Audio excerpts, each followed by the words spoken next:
Sebenarnya video ini hanya berpusat pada dua hal sampai akhir, yaitu tentang retorika dan diksi, atau bagaimana orang menyusun kata-kata untuk meyakinkan orang lain tentang apa yang dia sampaikan.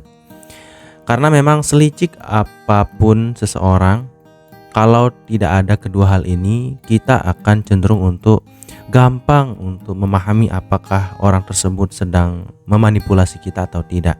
Tapi dengan kekuatan kedua hal tersebut yang sudah kita bahas tadi, tentu saja kita akan cenderung untuk lebih teryakinkan dan lebih bisa menjadi orang yang terjebak dalam apa yang sedang disampaikan oleh lawan bicara kita, yang mana merupakan orang yang licik dan sedang memanipulasi kita.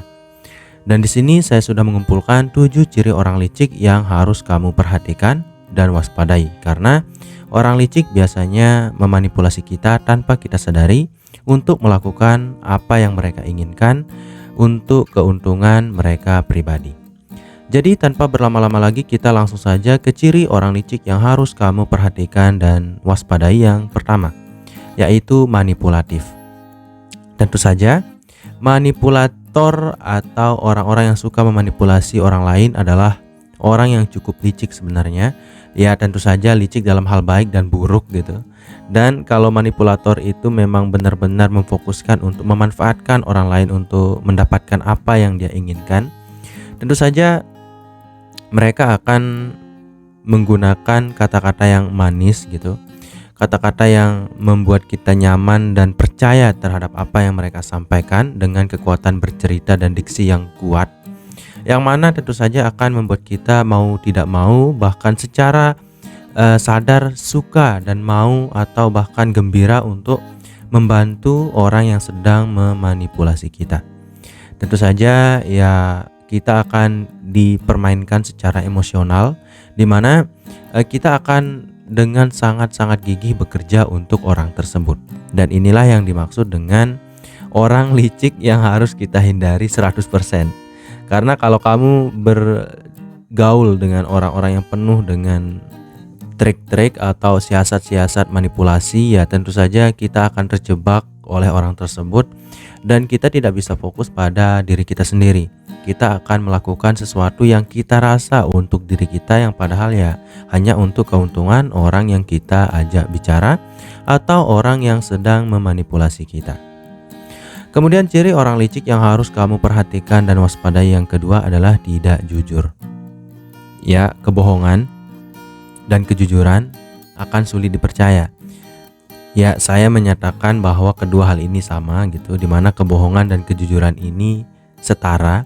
Yang membuat orang mempercayai orang lain itu bukanlah karena mereka jujur atau bohong, tapi tentang bagaimana mereka menyampaikan apa yang sedang mereka sampaikan kepada lawan bicara mereka. Walaupun orang tersebut berbohong, walaupun orang tersebut sangat jujur, kalau mereka menyampaikannya dengan cara yang salah, kita juga akan berpeluang untuk tidak percaya terhadap orang tersebut. Dan sayangnya, orang licik dan ciri orang licik yang kedua ini adalah yang tidak jujur dengan artikulasi yang baik dalam menyampaikan apa yang mereka sampaikan atau kebohongan yang mereka ingin sampaikan kepada kita. Mereka memiliki pengaturan kata-kata atau pengaturan kalimat-kalimat yang benar-benar meyakinkan, membuat kita percaya tentang apa yang mereka sampaikan. Yang padahal itu hanya sebuah kebohongan, hanya membuat kita mempercayai untuk melakukan sesuatu yang benar-benar bertolak belakang dari yang seharusnya kita lakukan karena bersumber dari kebohongan ini. Entah apapun alasan dari berbohongnya seseorang kepada kita, yang jelas kalau kita sudah dibohongi oleh seseorang, itu berarti orang tersebut bukanlah orang yang baik untuk kita ajak berteman. Ya, walaupun kadang kamu atau sebagian dari kita akan berpikir bahwa tidak semua jenis kebohongan itu adalah hal yang salah, karena beberapa kebohongan juga positif kalau kita taruh di tempat yang tepat. Sayangnya kalau kita terlalu banyak berbohong, kalau intensitasnya terlalu besar, lebih besar daripada kejujuran, tentu saja itu akan sangat membebani kita. Yang mana ya itu tentu saja akan mendefinisikan bahwa orang yang sedang kita ajak bicara ini adalah orang yang benar-benar licik dengan niat-niat yang tidak baik, karena intensitas bohongnya itu lebih besar daripada intensitas kejujurannya. Maka dari itu ya kita harus bisa menghindari orang-orang yang berada di level ini gitu, dimana mereka menyampaikan semua kebohongan mereka dengan begitu meyakinkan tanpa ada sedikit pun keraguan dari dalam hati kita untuk mempercayai orang tersebut. Yang pada akhirnya ya kita hanya mengikuti kebohongan, kita hanya mendengarkan kata-kata omong kosong yang hanya membuat kita melakukan sesuatu yang tidak penting untuk diri kita dan malah salah dalam bertindak.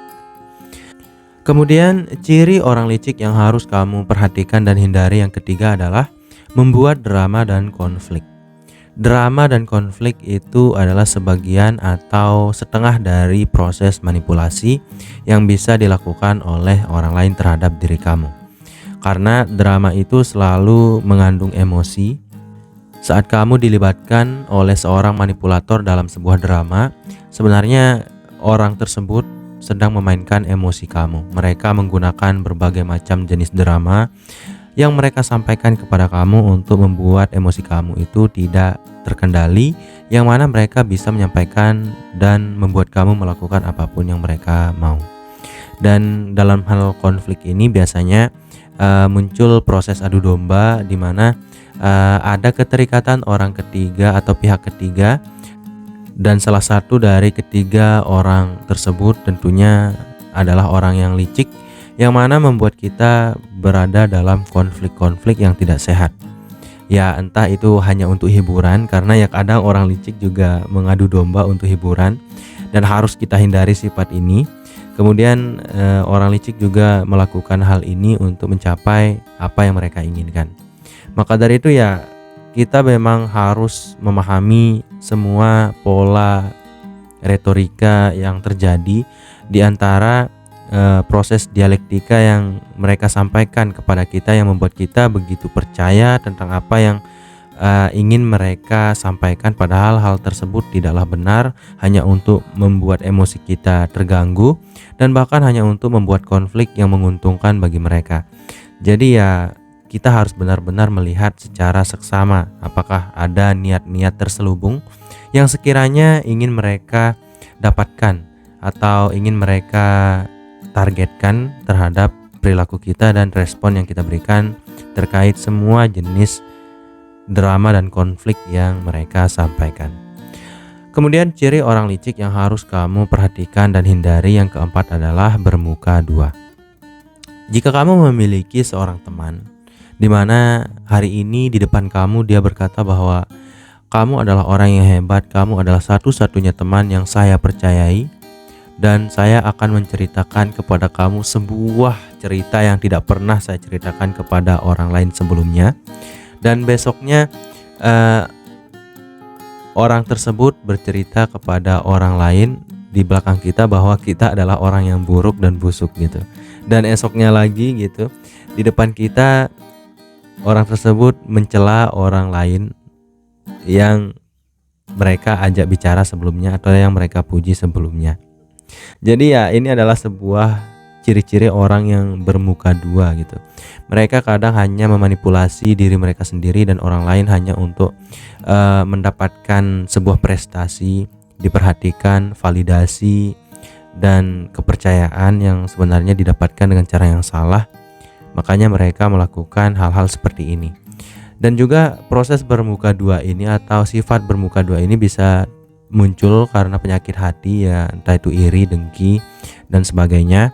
Dan tentu saja kalau kamu memiliki salah satu dari pergaulan kamu atau salah seorang teman yang kamu miliki berada dalam sifat ini atau memiliki sifat ini, harus kamu benar-benar waspadai. Karena ini adalah sifat yang bisa memecah belah persatuan dari sebuah relasi atau hubungan yang kita miliki dengan orang-orang sekitaran kita.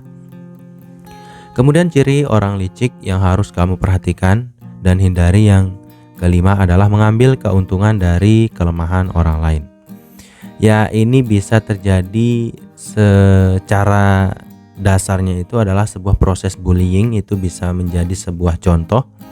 Tapi juga beberapa contoh yang lain, misalnya kamu melihat ada seorang tokoh masyarakat yang begitu powerful dan juga dia malah tapi dia malah menyalahgunakan kekuatannya untuk mendapatkan keuntungan-keuntungan dari orang yang lebih lemah daripada dirinya. Ini adalah sebuah sifat licik atau perilaku licik yang benar-benar harus kita hindari, karena kalau kita memiliki teman dengan kekuatan atau dengan kelebihan yang bisa mungkin melihat kelemahan-kelemahan yang dimiliki oleh seorang teman atau seseorang di dalam lingkungannya, kemudian dia berusaha untuk mendapatkan keuntungan dari kelemahan-kelemahan tersebut, tentu saja ini adalah bukanlah orang yang cocok untuk kita ajak berteman, karena kita pastinya akan berkemungkinan untuk stres dan tertekan jika kita terlalu sering untuk bergaul dengan orang yang selalu mendapatkan keuntungan dan memanfaatkan kelemahan yang kita miliki. Kemudian ciri orang licik yang harus kamu perhatikan yang keenam adalah cepat mengalihkan kesalahan.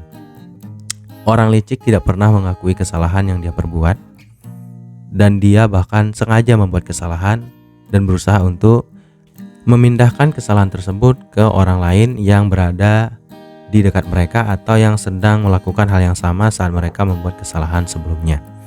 Dan inilah sifat pengecut dan licik dari orang-orang yang tidak sehat yang biasanya ada gitu di dalam lingkungan kita.